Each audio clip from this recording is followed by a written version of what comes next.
Safety and Justice Affairs. Roll call, please. Calling the roll, Mr. Gallagher. Here. Ms. Baker. Here. Mr. Tuma. Here. Mr. Brady. Mr. Brady is absent. Ms. Conwell. There is a quorum. Public comment. No, Mr. Chair, no one is signed in. In your packet, the minutes of the October 16th meeting are in there. If they're in order, I'll accept the motion. Second. All in favor? Aye. Against? Thank you. 2019-0242. Resolution number 2019-0242, authorizing an amendment to contract number CE 1400358 with Gemalto Cogent, formerly known as 3M Cogent, for hardware and software maintenance on the automated fingerprint identification system. Welcome, Doctor. Before you start, we have a proposed substitute, and that is, in essence, adding the support services, correct? That's right. The equipment, the equipment was what originally came over, and then the replacement is for the maintenance. So the equipment was $599,755, and the maintenance is what was added on, $329,000. Okay. To make things a little bit easier for us, if I could have a motion. I'll make a motion To substitute. I have a second. All in favor? Against? Thank you. We'll be working on the substitute. Go ahead, Doctor. This is our automated fingerprint identification system. Vendor contract. What we're doing is an equipment, hardware, and software replacement for existing fingerprints, hardware and software that's housed at Cleveland Public Safety. The replacement will be housed at the medical examiner's office. The current system is currently beyond its life expectancy. It's approximately 11 years old. The new equipment and system will bridge APHIS until resources are identified and assembled, and we can put an RFP out for a new ABIS system. APHIS is the fingerprint identification system. ABIS is the automated biological identification system. And that's kind of going to be the wave of the future because it'll allow us to integrate things like DNA, potential retinal scans, and other things. It's probably not a bad thing that we're doing this bridge because I think that technology is still kind of being sorted out. So a little bit of time with the bridge will give us time to let the bugs get worked out on that. We are working with DoIT and our consultants, ABC Consultants, with the new system that's coming now. And then we'll probably continue working with the consultants or some other consultant when we bring the newer ABIS system on board. Questions for the doctor? Hearing none. If everybody's comfortable, I would assume we want to move this, looking at the dates. This was July, June, so we're a little bit late on this. Yeah, I apologize for that. Try not to do that. We're kind of used to that. It's not No, just, I don't. It's not just you. I do have one question. Now, the ABIS, the biological, when will that be implemented? This bridge, we're hoping to be able to give us about 5, maybe a little bit longer years. Okay. We're trying to assemble the resources. The new Okay. system will cost about $3 to $4 million based on what we know now, projection as a replacement. So this is really to give us a new system with our existing vendor, and then beyond that, we'll look at a kind of next generation system. Okay, good to know. All right, if everyone's comfortable with moving this under second reading, okay. I'll accept a motion to accept Resolution 2019-0242 as substitute under second reading. Suspension, I'm sorry. I'll make that motion. Do I have a second? All in favor? Aye. Against? Thank you, Doctor. Thanks very much.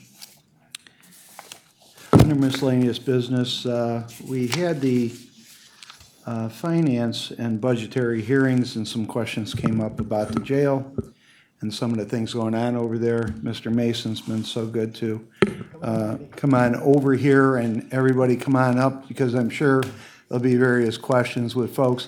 Before we start, Mr. Kochevar, Mr. Ken Kochevar is here, who was an important and trusted member of the Sheriff's Department for many years previous when things were running well. And a little-known fact, we attempted from the council side to bring Mr. Kochevar back over a year ago, I believe it was, or close to that period of time, and that was not accepted as in no fault of Mr. Kochevar. It was just the administration, not the executive administration. Administration of the jail decided not to do that. We thought that not to be a good idea, and it turned out, I think, to be a very good idea. And now he's back, and I just wanted to thank you publicly for coming back to help us in a very, very interesting time and a time of need, and your expertise is definitely going to be used and needed. So I just wanted to thank you for being open to coming back to Cuyahoga County and the Sheriff's Department and helping us out. You're welcome. Thank you for having me. Thanks again. Okay. So, Mr. Mason, I'm sure you're aware of some of the things that we were dealing with and some other things that have come up regarding the transportation of some of the inmates through the Cleveland EMS. Let's start with Mr. Stanton's concerns. Mr. Stanton's here. Where are we at with Mr. Stanton's concerns regarding the availability of time and place for consultation? Well, thank you. I mean, prior to coming here as the chief of staff, I was a practicing attorney. So I'm aware of the visitation issue that was looming and existed. So I want to say it's incredibly important that the attorneys have access to the clients. It facilitates everything in the system from the time that an inmate comes in to the time the inmate reenters the community after whatever it might be. So we understand that, and we have directed with the jail administration to find answers to those, to solutions to kind of alleviating those issues. But currently, attorneys can set up appointments to visit inmates Monday through Thursday from 7:30 a.m. to 11:30 a.m., 1:30 p.m. to 5:30 p.m., and then 6:30 p.m. to 9 o'clock p.m. On Fridays, they can set appointments from 7:30 in the morning to 11:30 in the morning, and then 1:30 in the afternoon to 5:30 in the afternoon. And on Saturday and Sunday, they can visit the jail between 6:30 in the morning and 10 o'clock in the morning. They can also just walk up anytime they want to get in to see their inmates, but the drawback to that would be is it's not going to be as organized. The COs will have to find their inmate, and it just takes a lot longer. Most of the issue that I have found that dealing with the jail has to do really with that afternoon time. The attorneys, for the most part, call in, make appointments to see their clients. But Brandy and I, after we met with Attorney Stanton back at the beginning of September, we discussed this issue, and since then we've been trying to find through our own ways to resolve it and make it easier and more convenient for the lawyers. In fact, her and I have gone into the jail, sat there and watched the whole process, tried to learn something new, what we don't know about it, and have come to the conclusion that the biggest crunch time, and I'm sure there's gaps everywhere, but the biggest crunch time is right after lunch and the lockdown and the count at between 11 and 1:30. That seems to be the part that gets mucked up the most. But I want to say before I actually got into it, everything at the jail has to do with overcrowding. Everything has made everything difficult on every single aspect of what happens there. So as you know, that I have concentrated my efforts on reducing the jail population since I've arrived here. When I got here, the jail population fluctuated somewhere around 2,300 inmates a day. So give some, take some, but daily, that's about where it was at. That's approximately 500 over the 1,750 rated capacity. Today, the inmate population in jail 1 and 2 was 1,844. Last week, we just brought online, the kitchen was converted, and that started a long time ago, but the kitchen was converted to new jail space. The state just approved that, and that's for about 102 more beds. So realistically, today, we're at jail capacity if you take that number, because it's been approved now. So we're at the number we should be, although we're still not really utilizing those new beds as a daily routine of what they're doing.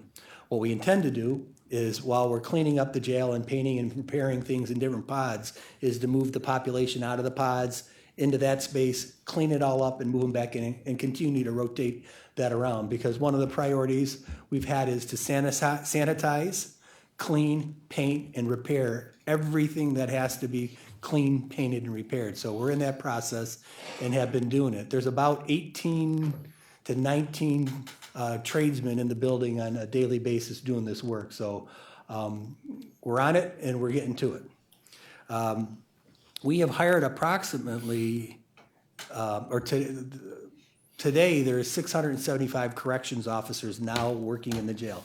Now, about 50 of those or 60 of those were new hires, and they're in a learning curve, but nonetheless, they're hired and they're on staff, and it's going to make it better as we move forward to do the things that we need to do. On that point, we have 675 on staff right now. Correct. And the sheriff gave me a spreadsheet, and there's 50 vacant but approved, so that's in the budget, those 50? Because we've been going, batting the 725 number back and forth. I believe it's 50 in the budget, but I'm not the guy to ask that question, but I believe there's 50 in the budget for it. We have 55 now that have screened, that we made offers to, and we need to do their background checks before they step to the next thing. Right. Usually we lose about half of those, so right. Even maybe more of those. But so we have those in the pipeline now. And I think the date was November the 12th that we should have cleared to them and know how many of those are going to be able to be added to the rolls. Well, if you could, on that 675, 725 number, if you could verify that, I do have this from the sheriff, just make sure that we're all talking about the same numbers. Okay. Okay. Certainly. Did you want to say something? Chair Maggie said yesterday only 40 is actually budgeted for. That's why I'm asking to have it verified, because there's different numbers flying around. And so if we can get that once and for all settled, that I think would that have been, that came from Maggie, I assume? Yeah, it did. It did. Okay. So, all right, we'll correct that. Yeah, So and whatever the number is, Yeah, the number right. is. We also have a request out there, to find out what's that amount of time does it take for employees to fully staff and successfully function in the jail, run the jail. We can have that number too, and I'm sure that'll take a little bit of time to get, but I think that would be important to have. Yeah. Warden Croucher has been going through a plan of decisively figuring out maybe where to rearrange or redirect where some of those corrections officers will be in the jail. I believe we can probably come with them, but he's been working on that. Mr. Toomer. All right, thank you. Through the chair, thank you, Mr. Mason. We appreciate and applaud your efforts, all your efforts that you've undertaken at the jail. And I can say we have seen noticeable improvement in at least operations and functioning there.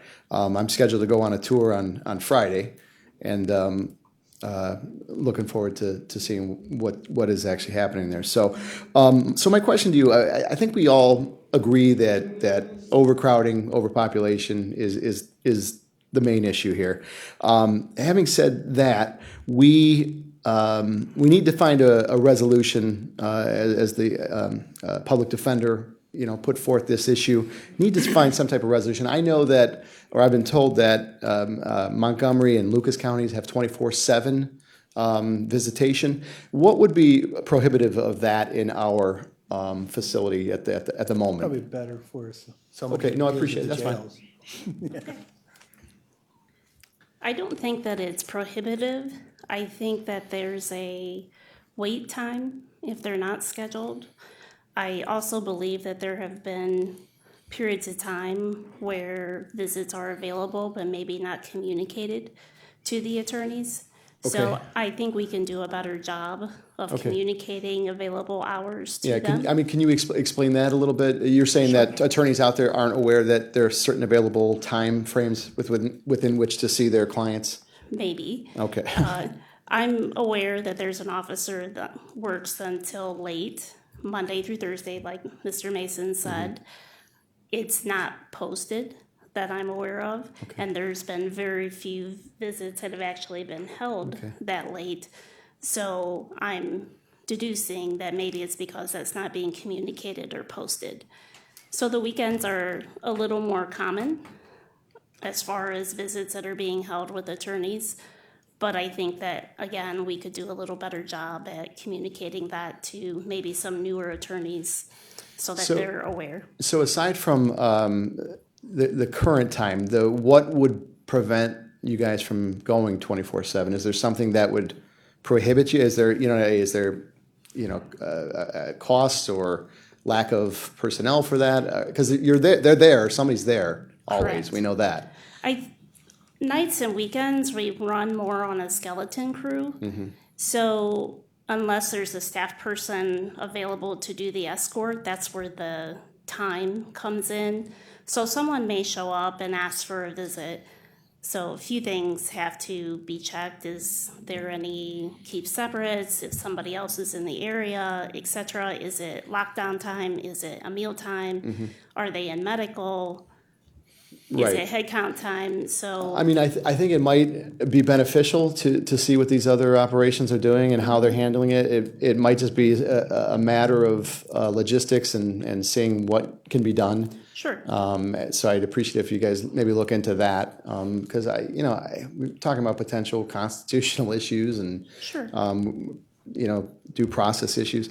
So one other question I have along those lines, if I could, Mr. Chair, and it's just shifting a little. It's the same topic, and the public defender also raised this issue as far as where people are meeting and things like that. And we want to make sure that there's privacy and attorney-client privilege, Sixth Amendment right is adhered to, and all that. So what's the status currently of where people meet? So right now, it's a little bit of a challenge because of regular visitation as well. But in mid-November, we're rolling out the start of the video visitation, Okay. which will alleviate some available spaces to offer to the attorneys. Okay. So And does that work kind of like when there's like an arraignment type situation where you have a inmate on one side and video on the other? Is that how that works? Or similar process, but instead of inmates being moved for visitation, they would actually stay in their housing units to visit friends and family. okay, We're doing a pilot, so a small scale, just to make sure everything works like we believe it's supposed to work and work out any kinks. And then we'll roll it out gradually to the entire jail. So what that does is it opens up some of those meeting places for right. others. And one of my concerns is that the attorneys who are going in there are being treated like family and friends. It's a little different situation, obviously, a little different concern. Sometimes court cases are coming through, trials are coming through. So I want to make sure that we're granting, I don't want to say special rights, but being mindful of who the attorneys are and what they're there for. Adequate and appropriate. Right, Yes. exactly. Okay, all right, thank you, I appreciate it. Is there any way we could I think it would help if we could put on the webpage when the times that they can come in? And knowing, of course, if you show up cold, it's going to take longer because you got to order the prisoner down. But encourage people to at least make an appointment so that can be taken care of. And then I think being very clear that there are certain times that are unavailable, count time, unavailable, if they're medical, unavailable. So I'm not certain the attorneys would know that, but, if and that really gets to my big question, and Bill, you're on the committee now on the new Justice Center, new jail. It just seems to me that our computer system over there is so inadequate, and it was suggested at the last meeting and maybe meeting previous to that part of the big problem that we have in the jail, other than overcrowding, is the courts collectively with the jail, their computer systems are junk. They don't talk to each other. We're now hearing stories of inmates that should have been released a week previous and they weren't. They're wearing ankle bracelets and they're still in jail 2 days later. I would assume that this could all be taken care of with a new system. And I know we haven't even started talking about that, but I think maybe the discussion has to be soon that I think we start pushing building a jail and start appropriating monies for these programs that'll be in the new jail. Do you see that as the problem, the computer systems that we have that are I mean, inadequate? The technology that's available in the jail outside of her office, 'cause she has a desktop that's connected to the world, but it's non-existent. So it really is prohibitive in a lot of ways to a lot of things we can be doing. And we've gone through the building. We've got, first and foremost, it's being hardwired right now for some technology to be in to advance the things that I'm pushing for right now is just to speed up the jail count. When that jail count doesn't get completed in a timely fashion or doesn't come in at the right number, they got to redo it. And there's no technology, so they got to go back onto the floors, count heads again, and that delays a lot of things. So by having technology in the building, and what we're thinking of once we get a Wi-Fi in the building is we can either do that by an iPad or whatever, that they can transfer that information down to a sole source and they can report out what the count of the inmates are and just speed that up, because that ties directly into what Mr. Stanton raised. And I believe, and it's my opinion, that the worst time that this happens for the attorneys is at the 1:30 in the afternoon count, because they do a count and lunch, and if that count is off or if the clock is slowed down by a little bit, it backs up that whole afternoon of attorneys trying to see their clients, because there's one at 1:32, 2:33, 3:34, 4:30, and so they all get backed up. And if the count doesn't get started on time, if it's not at 1:30, everybody's being delayed, meaning the attorneys are sitting downstairs waiting to get upstairs to see their clients, and that's unacceptable. But I think we may have an answer to the 1:30 problem, and we're looking into it, but we're going to try to have those 1:30 inmates who are set for visitation by their attorneys brought into the visitation rooms and eat their lunch there, so that they're in advance of the 1:30 time. That'll allow the attorneys at 1:30 to get in and see them at 1:30 when they're there for, and the whole day is going to go a lot better that way. So we think that's a possibility. I talked to Warden Croucher about it, and he's making sure specifically who could be where, and we're going through that process right now. So we're trying to resolve some of these problems. There's a couple other things we thought too, that maybe if we extended the visitation on Sunday from Saturday and Sunday to 5:30 instead of 10 o'clock, that will open up some windows. We think too that, and I don't know if this one's going to be possible, but if there's some additional spaces in the jail that just aren't being used for something, because they've been doing a great job over the last 2 months of just getting everything out of it that just don't belong, and they're just getting the junk out of the storage spaces, everything, and look for additional spaces where we can put more attorneys and their clients in a private setting. And then what Rhonda spoke of, and that is that video,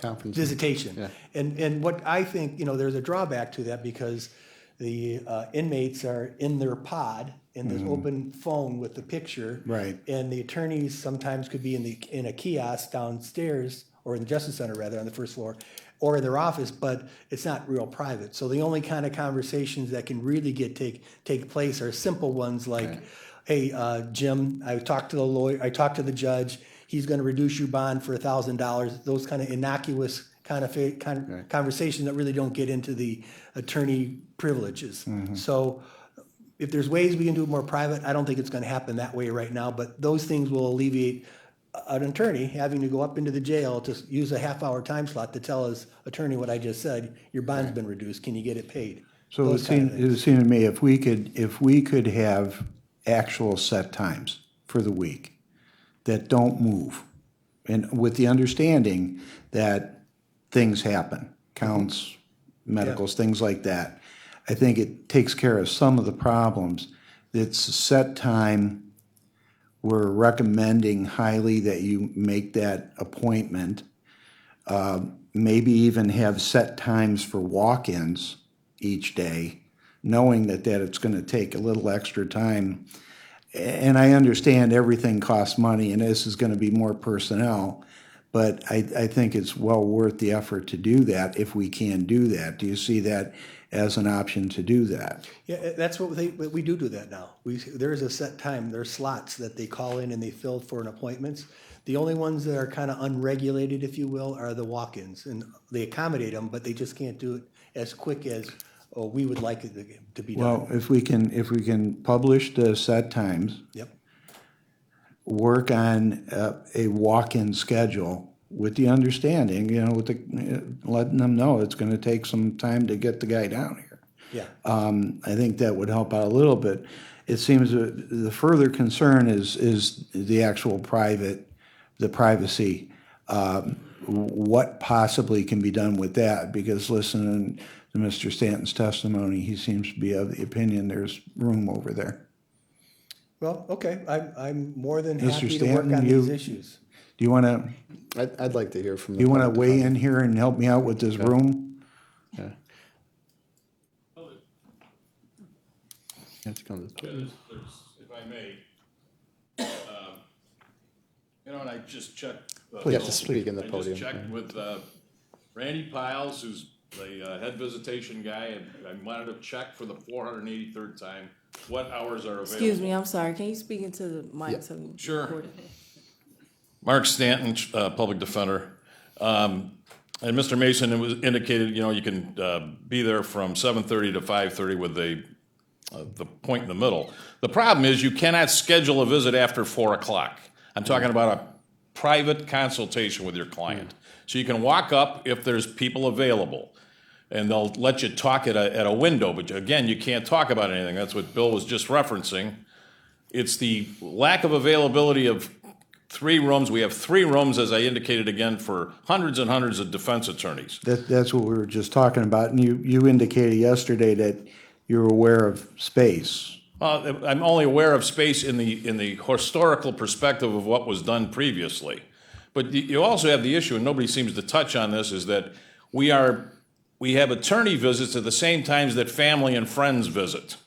And that creates a huge burden for the corrections officers because they'll have 15, 20, 25 people standing there. Okay, and the attorneys can't talk to their clients. But I would also indicate, okay, you know how many I can get affidavits from a couple hundred attorneys that the Saturday and Sunday hours, you drive from Bainbridge or Bay Village or Rocky River, whatever, you drive down here and you go into the jail and they say, we can't do it today. This happens far too regularly.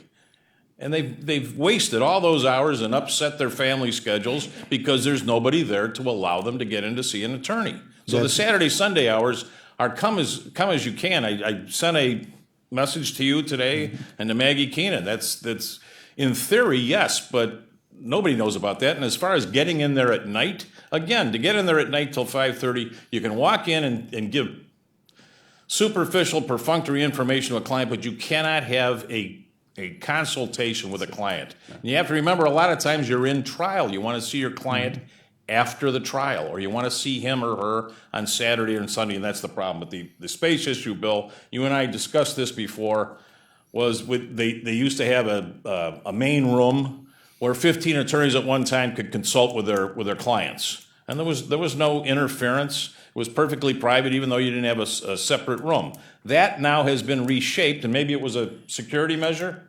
I don't know. I went in there for 20 years. I never saw a fight among attorneys and inmates, physically. Verbally, of course, that's a different matter. And 15 attorneys at a time could sit down with their clients. And then there was other private consultation rooms when you had a series of people that had to be together. So do I know definitively that space is available? There's a tremendous amount of space on 7 and 9 that are not used for visiting rooms. There's 7 is for mental health and other things like that, and there's all these little stations where you can talk to your client through it's not necessary. Those should all be consultation rooms. They shouldn't be phone and glass. They should be consultation rooms. You could easily put another dozen consultation rooms in that jail, I think, within the space that exists right now. We'll look at it. There's no question about it, but I would also indicate to you that we have to understand, and I think it's important to realize that walking up and talking to your client and giving him or her 2 minutes of your attention, that's not visiting clients. And that's the problem that we have, and that's why we have such a difficult issue, not only with visiting our clients, but developing that bond.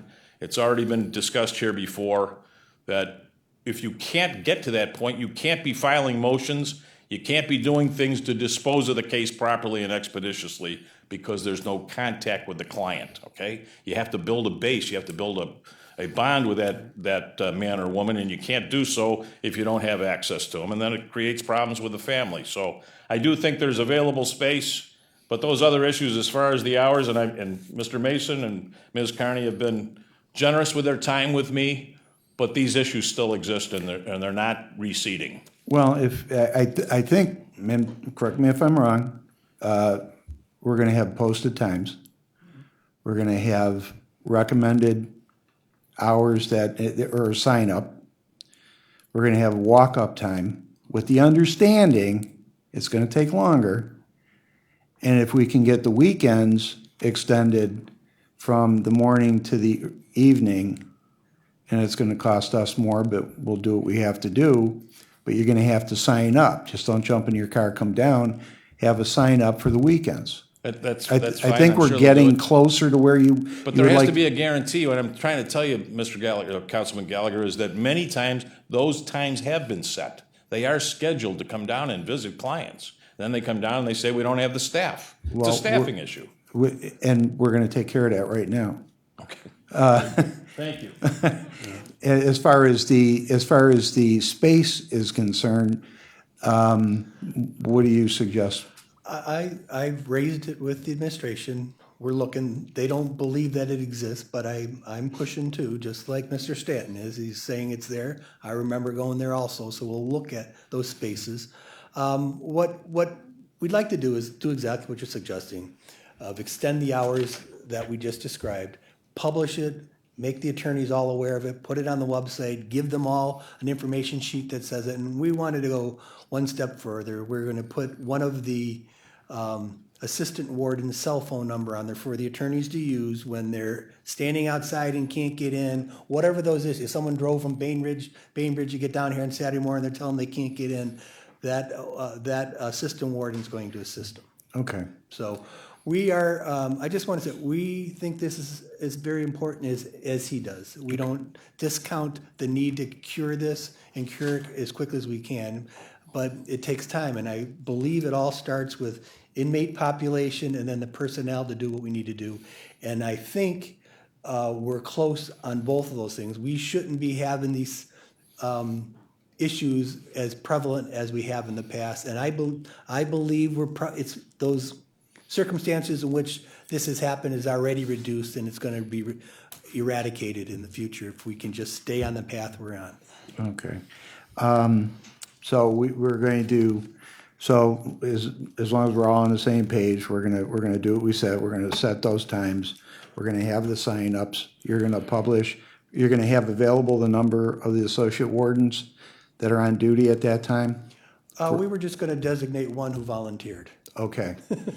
Okay, and then we're gonna extend the weekends. And whatever personnel concerns you have, I get, if you have to come back to us, you have to come back to us. Yeah, but I want to stress the point, you know, we've hired a lot of COs, we're at You have- 675 now, but I believe 60 of them have been with us for less than 2 months or around that period of time, so they need to be trained so Right. that they can be left at a post alone and not with somebody else. Right now, they're getting trained, so as they get more experience, this issue with personnel, you shouldn't hear about anymore. Right. We should be getting rid of it soon. And when can we implement all of this as far as posting and scheduling and? I would say that we'll get right on it.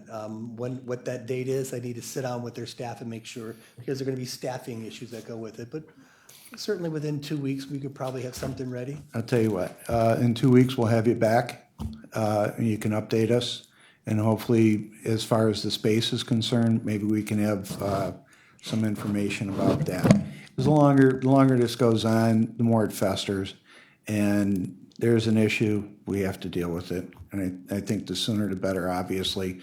Mr. Stanton, 2 weeks back here, is that sufficient?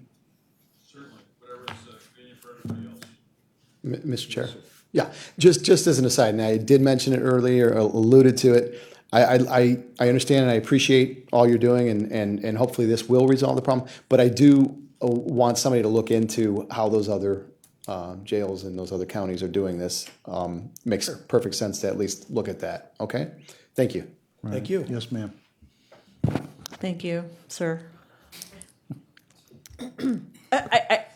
I'm sorry, Chief of Staff Mason, you said that there was a question about somebody didn't believe that the space existed in the jail to have additional space. What does that mean? I've asked them exactly that. It says, we used to come up in a big open area. I don't recall what floor it was on, but probably 9. And they had the tables all set up in a big square, and they'd have the attorneys and the clients sitting side by side, spread out their whole area. So they had the COs watching them from over here, so they had sight of everybody. But you can, at one sitting, at one place, you could have a contact, one-on-one, face-to-face meeting with your client in this big room. That doesn't exist now, and the people who were operating the jail 20 years aren't here. So I've asked them to look at it. They're going to do that. We'll see. Okay. They're going to look to see if they can configure a new space like that, or to add space and also consultation rooms and try to configure a larger space. Maybe we Yes. just get Captain Ken Kochevar on that one. Okay, cool, good, And good. let me add the accolades to Mr. Kochevar, because he has been so instrumental in getting that population down. His 40-plus years experience has been great working with Rhonda to get these numbers down, and that's why we're seeing it, is because we got competent people. Okay, thank you. I just want to say thank you to all of you. Sheriff, also, with regard to all the work you've done so far, it's very clear what you've been able to accomplish with a competent staff and a chief of staff who's on it. And I think these people here as well. All of you. Well, on these issues, we got to come back in 2 weeks, and hopefully there'll be a smile on Mr. Stanton's face. That's what my goal is. Bigger than that one. Did you, ma'am? Real quick too, I know we're talking about a large table and people sitting side by side and going, there needs to be some attention given to privacy. So whether you put up petitions that's included around that table, something that one doesn't overhear what another one is saying and could possibly make a difference in their case. So Councilwoman, let me just say that there are spaces where they're just solely in an enclosed glass room with the client and the attorneys, but there's not a lot of them, and that's really the problem. We've thought about putting up those partitions, but they have to be glass, because, you know, the guy who's sitting in the corner is watching everybody. If we pick up a wall, they can't see who's behind the wall. So those are the kind of issues we're dealing with. But certainly understand what you're raising. Well, now on to the EMS calls. What is going on? Who would like to speak to that? Yeah, well, you talk about the impact on law enforcement.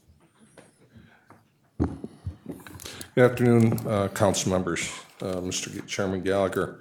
I became aware of this this morning based on a story that Fox 8 did, I believe it was yesterday, regarding the ambulance calls to the jail.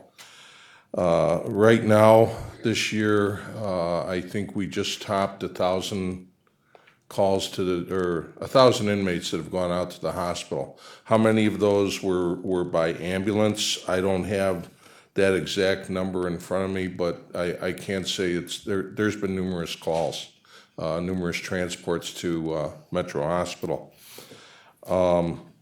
I know that we, myself and the director, spoke briefly before the meeting on this, and naturally it puts a strain on our manpower. I'm talking about the deputy sheriff's staff, because whether they're transported through by a sheriff's vehicle or transported by ambulance, you need the deputies to go, and we send 2 deputies to the hospitals. One thing that I've done on my end, I've approached Dr. Bruner of the Metro Hospital staff and asked about putting a physician on during the nighttime hours, and especially on the weekends, because that's when a lot of the movement seems to be occurring as far as inmates leaving the facility. There's, I think they need to explore a way to be able, and I'm not a doctor, I don't know what that all entails, I have no medical background, but I think that there's got to be a way where we can treat the inmates at the facility without having to remove them from the facility. Keeping in mind, though, I understand that there's a lot of emergency situations where, a person needs treatment at the hospital, like you and I would if we had an emergency in our house. But where we have competent medical staff at the correction center, inmates fight with one another. They fall, accidents happen. A person that maybe just requires stitches, I don't believe needs to go to the emergency room. That's something I think they could tackle right there on site. And again, I'm not a doctor. These are just Dave Schilling's opinions here, and based on my 25 years of experience at the department. Many times, and I've taken these inmates myself to the hospital over the years, not particularly under Metro, but with other caregivers that we've had in-house at the correction center, where the doctors have said, what are they doing here? Why'd they come in an ambulance? So again, not having a medical background, I don't know what it's going to take to correct that. I think Metro's working hard toward that goal. I'm not going to stand here and wrap them or their people, but I think that's an issue that needs to be studied strongly, and I think it's going to take them to be able to do that. Do we have any numbers on how many times we transport per year previous? What's the number? I won't hold you to it, but you got a ballpark on? I think it's 3 or 4 times has been the increase this year, that it has been in previous years, but we can provide you with that exact data, Do Counselor. you have a ballpark just? I don't offhand. I don't. Donna might know. Good afternoon. Donna Cleo, Sheriff's Fiscal Manager. Are you asking how many ER runs so far this year? Yeah. So far this year, we just hit the 1,000 mark ER run. Historically, in 16 and 17, the runs for ERs, these aren't details, these are ERs, and these are not outpatient either. Outpatient is like when you take somebody to a scheduled for dialysis Right. or so. But ERs historically have been about 350 a year. In 2018, we hit 650 ER runs, and this year now, so far year to date, we just hit 1,000. So something's going on. So Most likely. So I'll tell you what, you're all come back in 2 weeks, so let's have a discussion with the medical staff and find out what exactly is going on.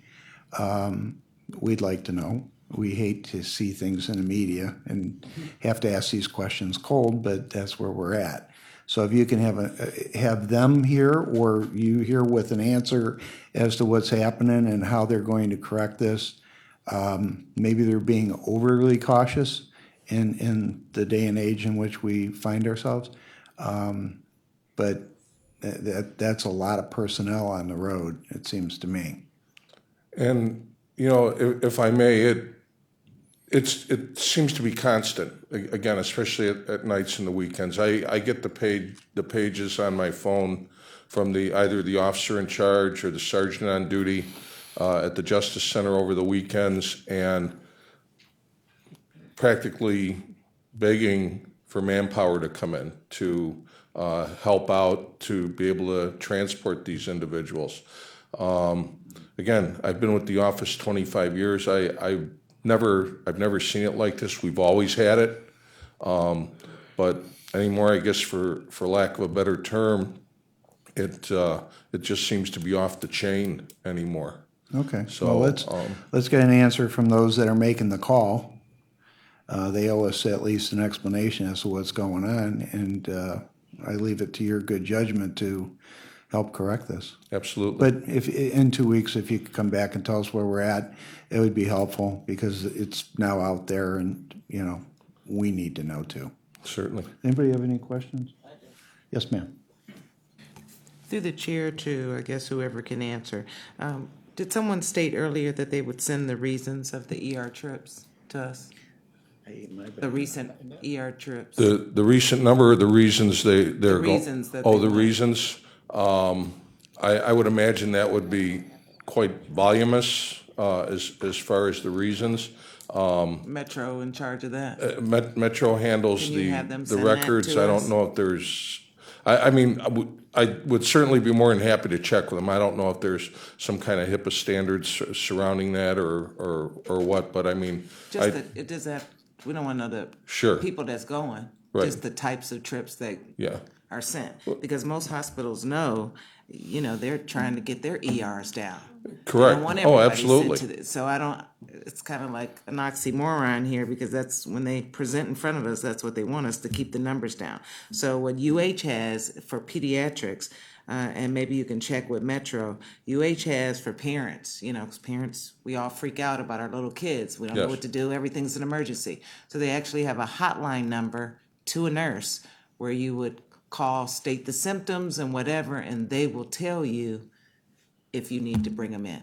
And if you don't need to bring them in, they give you stuff that you can do Sure. to watch them or monitor them. So maybe Metro could implement something like that for the COs to call, because I know everybody thinks everything is an emergency. Me, sight of blood's emergency, but like you stated earlier, everything isn't. So if you could talk to them about maybe implementing a number that the CEO can call, and that will cut down the trips. And again, Councilman, we have the telemedicine available. I don't know how much that's being utilized during after-hours periods or on the weekend, or I have no idea what it entails for a nurse or a nurse practitioner to put someone in front of that screen, and, how the assessment is done, between the jail and the hospital, so.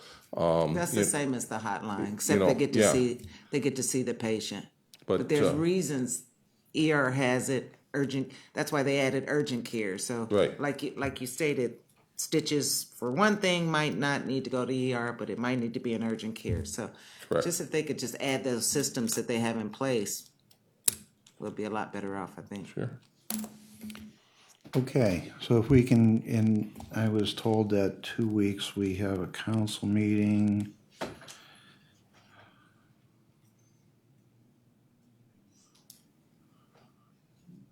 Public safety's November 5th, election day. Yeah. We might shoot for the 6th if I can do that, if that's okay with you, to have you come back. The 6 would be 1 week. Would be 1 week. Other than that, we'd have to wait 3 weeks, and I don't think I want to wait 3 weeks. Do you think you need 3 weeks? To be honest, we have jail inspection next week, and so that's. Then, that's all our right, priority. then, Jail inspection next all right, then let's do it at the regular time in 3 weeks then. Thank you. But please, figure out what's going on with Metro with this medical. We've doubled our cost basically in 1 year, and, that's a problem. Chair, Okay. are Yes, you ma'am. saying we're gonna skip to 3 weeks? 3 weeks because they got jail I was gonna say the inspections. 6th, I already got a meeting. Yeah, see, there you go. I couldn't have it without you, so. All right, well, is there anything else anybody could think of? Okay, thank you very much. It's been helpful, and we'll see you in 3 weeks. And we'll let Mr. Stanton know that also. Miscellaneous, anything further? Thank you.